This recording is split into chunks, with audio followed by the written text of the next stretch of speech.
The Look Back, New and Selected Poems. Epigraph. Pardon me if, when I want to tell the story of my life, it's the land I talk about. Pablo Neruda, Still Another Day. Translated by William O'Daly.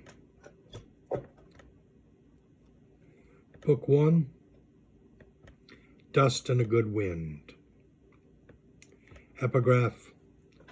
A lion does not write a book, nor does the weather erect a monument where the pride of a woman was broken for want of a pair of shoes, or where a man worked 5 years in vain to build a home and gave it up bankrupt and whipped, or where the wife went insane from sheer monotony and blasted hope. J. Russell Smith, North America, 1925, as recorded in Dorothea Lange's notes. 6 tenant farmers without farms, Hardman County, Texas, 1938. Dust and a good wind will move mountains. But these are not mountains, only men. Each stands with his own hat and his own pose, and each stares into the blind eye of the camera with almost the indifference with which the blind sun stares. Their lives have come to this. What moves on the horizon no longer moves them. Like the dust storm's gray aftermath, they are a stunned stillness where the wind has been. A dust storm begins with a single gray particle, dislodged into wind and looking for home. All heat and hunger. It owns nothing and so has nothing to give. What stands in the wind it demolishes. What it has picked clean it leaves for the living. Woman of the High Plains, Texas Panhandle, 1938. She stands, her long bones dark against the sky. One hand on neck, the other pressed to her brow. And she is laughing, as though out of nowhere something had just dawned, as though somehow something besides wind had passed through here on its way to the mountains. Listen. Out here the strained, hollow faces of summer grow stranger in winter. The moth clouds get eaten by bats from the north, and the long faces of worry become the low eyeless dwellings of the horizon, some small smoke rising from the chimneys. Listen.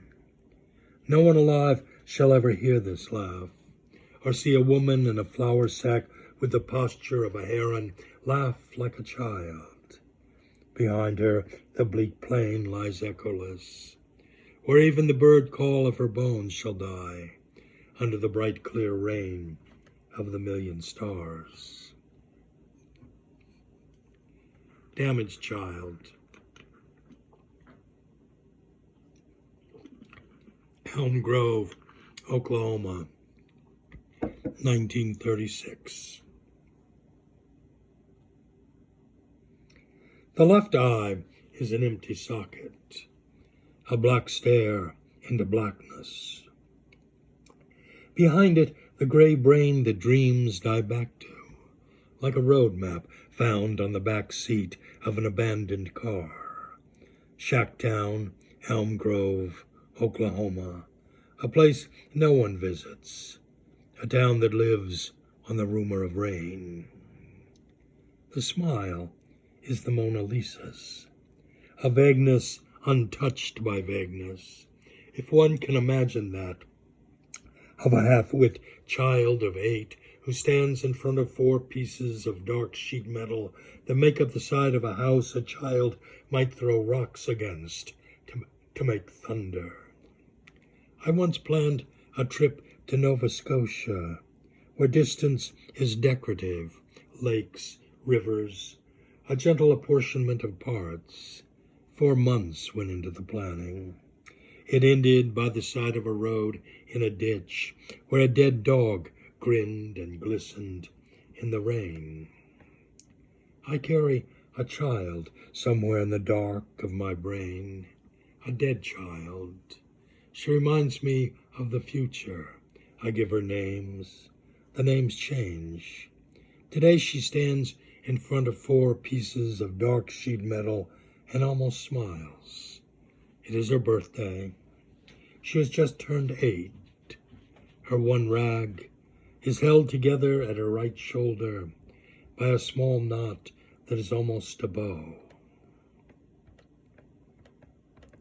Child and Her Mother, Wapato, Yakima Valley, Washington, 1939. Her hair is long, wet strands of dull black weed. Her head, heavy with it, is bowed. Her eyes look toward but do not see the ground that lies like iron at her feet. Her fingers knead and push the barbed wire fence her body's greed would fold around. But though the one barb tries to pierce the flesh, the floral dress despise its thread. The small belly will not take seed. Her mother stands behind, hand on hip. She'd rather she stood elsewhere and not be wise, and know down to her bones that no surprise will come today, that they will not be freed. Yet she stands, shades her eyes, mumbling a creed gone bad, wishing it might be otherwise than to get up each day to the same skies, hoping there might be something left to bleed.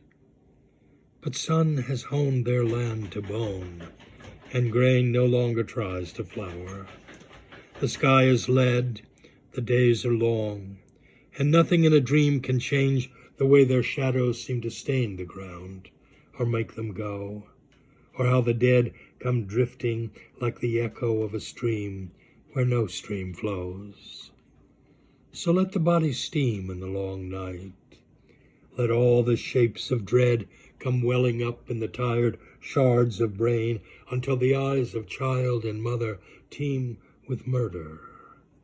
No help comes to the dark head. No black blood's pounding brings the vengeance of rain. On the Great Plains near Winner, South Dakota, 1938. On the Great Plains near Winner, South Dakota, winters are long, philosophy is short.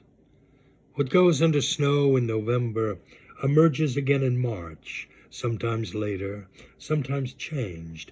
Life's hard. Daughters get names like Hope or Faith. Sons don't get far or move away altogether, their letters coming back full of the emptiness they left with. And here in the space of what looks like half a mile, maybe less, 3 churches stand, one behind the other, like reflections of the same church, each painted white, each with its single black spire thrust into the northern sky. Nothing else stands or grows, but the prairie grass moving away like a whisper. But distance can be tricky here, so that the church that stands near the horizon may be a day's walk, may be farther, and in deep snow the situation worsens. Destinations are measured in yards or feet, sometimes inches. Direction, too, can be confusing. A man goes snowblind quickly in a blizzard. Sound distorts. The mind grows muddled. It is said in the desert, a man never dies of thirst, but he will first see water. Here it is said, a man never freezes to death, but he can hear the ringing of bells.